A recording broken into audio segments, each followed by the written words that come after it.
Now back to the show. This is The Law Show on CL 650.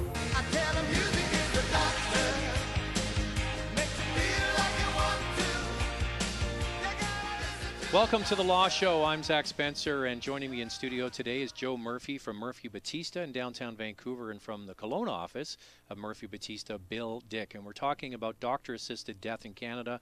And Joe, I asked you why you wanted to choose this subject, personal reasons, having parents that have passed in the last few years. Also, it's top of mind because the government is proposed legislation. So I just want to stick handle this with two lawyers here. So if government passes this legislation, it gets passed by the House and the Senate and gets written into law, it would take somebody else to challenge the law, to go through the different layers of the courts to finally get to the Supreme Court of Canada in order for them to challenge this law again, right? Is that how our law, that's basically how I understand our law system to work. So the laws are written, the government passes it. If someone wants to challenge it, it would have to finally get back to the Supreme Court, wouldn't it? Not necessarily. It could actually go to just our local Supreme Court. That's how it starts, is someone will challenge the law under our Charter of Rights and Freedoms and say it doesn't pass the scrutiny of the Charter. And in all likelihood, that's probably going to happen with this law as well. Someone will challenge it to say it's still not in compliance with our Charter, and it doesn't give life and liberty to people, notwithstanding that they've done their best to balance what is really the balance between protecting the vulnerable and allowing people to die with dignity. But in order to get the government to change the law, maybe again, would it take the Supreme Court of Canada? Or could it be a lower court that would challenge it? It could be a lower court. The Supreme Court may or may not accept that challenge all the way up there. It could be a lower court that ultimately changes it. Yeah, I would expect, Zach, that if a lower court comes out and rules part of the new law is contrary to the Charter, who's ever unsuccessful at that level is going to appeal. So it goes from, in BC, from the Supreme Court trial level to the British Columbia Court of Appeal, and then on to the Supreme Court of Canada. And the reality is you have all the jurisdictions in Canada, so someone in at least one of these jurisdictions is going to say, I don't like this, either because it goes too far or doesn't go far enough. Do you think that whatever law gets passed in the subsequent years is always going to be challenged? Because there's always going to be people that say it doesn't go far enough or goes too far. I mean, is this a law that the yardsticks are always going to be moving? I think it'll take a long time for the dust to settle to finally have the law of the land that the courts have said, yeah, we think this is appropriate. So how have they done it in other jurisdictions? I think in Oregon it's been around for quite some time. So obviously different legal system, and what is their system? Well, Oregon is interesting, Zach, because you look at Oregon and BC and you think they're very similar jurisdictions, similar people. I drive to Oregon. My son went to school in Portland for a few years. I spent time down there. Wonderful city. And you don't have a beard. I'm surprised. No, I mean, and a lumberjack shirt, because that seems to be the outfit down there. And a man bun. And the voodoo donuts are good, though. I don't have enough hair for a man bun. But anyways, but they in 1997 brought in an act called the Death with Dignity Act. What year was that? 1997. Okay. And it was as a result of a referendum where the people of Oregon, the citizens, said, we want to have a system. So they put it on the ballot, right? And they put it on the ballot. They passed the ballot. The government then brought in this law in 1997. And the law is different in the sense that it has a system in place which allows a person who goes through various checks and balances to get lethal medication, with the right of that person to self-administer the lethal medication and end their life. Mm-hmm. So it gives the people the right or the control to do that. It's been in existence for about 20 years. It's been followed by other states in the U.S., not a lot, but a few. But what I found most interesting when I looked at the Oregon system is this. Of every 300 people in Oregon who die each year, one of them will use this system to die by lethal injection. So that's not 1 in 300 of the populace. That's 1 in 300 who are dying. Yes. Yeah. Yes. So in 2014, they had 33,000 people died, and they had 105 who died by the self-administered lethal injection. So I looked at that that tells me that what people want is they want the right to be able to control their life, even if at the end of the day they're not going to use it. Now, the reality with the Oregon system is the person has to have the ability to self-administer the lethal medication. So they have to be able to hit the plunger, Yeah, physically be able to do it. yeah. Someone can't do it for them. And people with ALS have lost the ability to do that. So there's a group of people that are covered by our legislation that wouldn't be covered by the Oregon system, but I was still struck by the fact that 1 in 300 of the people who die in any given year will use their system to do it. So, Bill, can you give us the Coles Notes, the sort of 30,000-foot level of what the government in Ottawa is trying to push forward with this new legislation? Sure, and these are really the Coles Notes in terms of what the government's trying to do to reach that balance, and then maybe Joe and I can talk about some of the controversies of what has been left out of this that some people are getting upset about, and we'll talk about that. The first thing, you have to be mentally competent, and you have to be over the age of 18, so no minors can avail themselves of that, even if they're in horrific pain.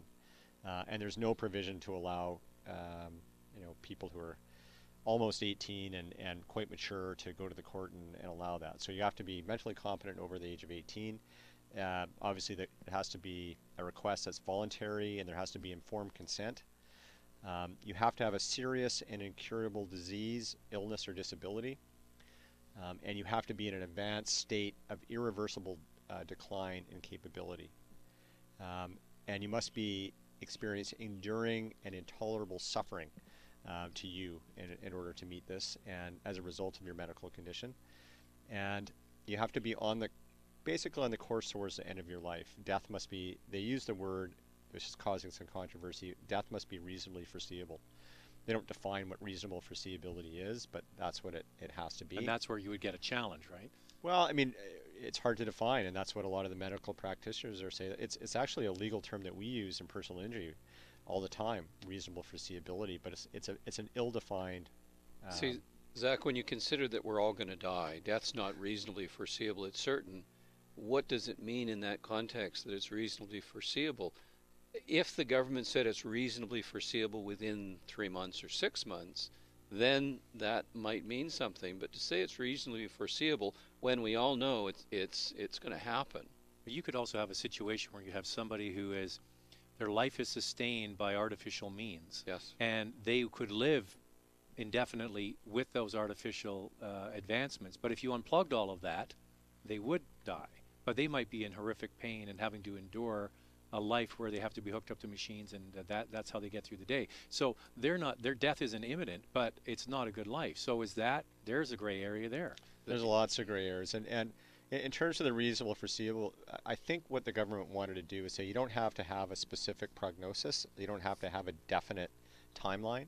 So they wanted to put some flexibility in. The problem is that flexibility creates problems for the physicians.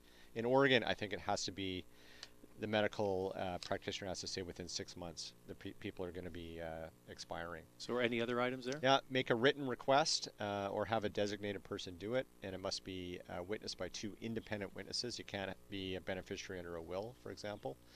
And the request must also be signed by 2 independent physicians or authorized nurse practitioners. And there's a 15-day period between when you sign that and when you're ultimately going to be dying. A cooling off period. A cooling off period. And then at the very end, you have to, you can withdraw the consent at any time. At the end, you have to still want to do it. So there's lots of checks and balances in place. Now, the one that I sort of have issue with is you have to be age of majority at 18. So there's be horrific situations where someone is really in bad shape and their life is never going to get better and they're under the age. Now, you could say that's discriminatory against them because of their age, right?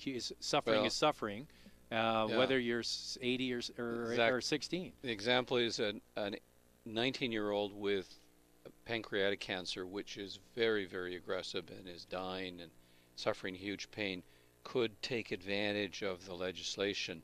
But if the kid was 17, regardless of how bad the pancreatic cancer was and how bad the pain was, this law says no, they're left out.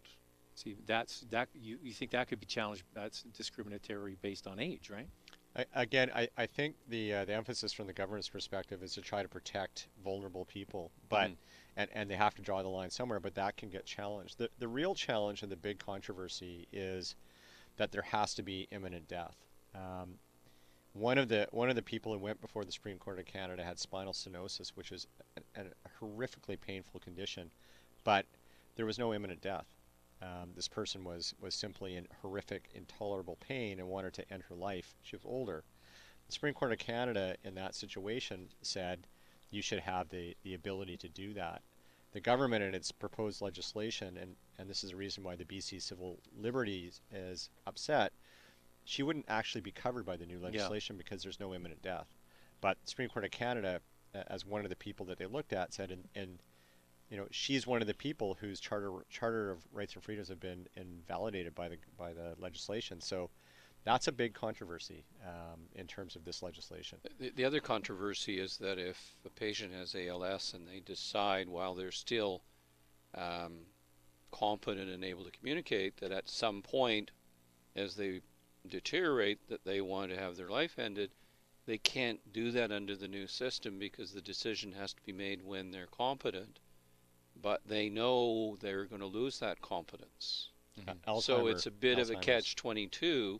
Yes, you can make that decision, but you have to make it now. You can't make it now knowing that you're going to get worse and worse and worse. So you can't say, I want to do this, I want to have this in my back pocket for a year and a half from now, say. No. You can't do that. So there's the ability to act on this has a window. Is that what they're saying? Yes. And you're saying it's 15 days. No, it has 15 days in order to be approved. Yeah, it's reasonably foreseeable that your death is imminent. Is that window, and you have to be mentally competent when you make that decision. And the problem with people with Alzheimer's is they don't meet that criteria, and by the time they get to that criteria, they're not mentally competent anymore, and they can't make that decision for themselves. So there's nothing that you can do in anticipation of something happening that is going to happen inevitably. There's no provision in the legislation for that. We're going to take a quick break. When we come back, we're talking about doctor-assisted death here in Canada and the legislation that's being put forth by the federal government in advance of their deadline by the end of June, set out by the Supreme Court of Canada. When we come back, I want to touch on advance directives, which we just mentioned, and also power of attorney for someone who has power of attorney in the family for someone who's maybe incapacitated. When we come back, next on The Law Show. There's more of the show still ahead. This is The Law Show on CL 650.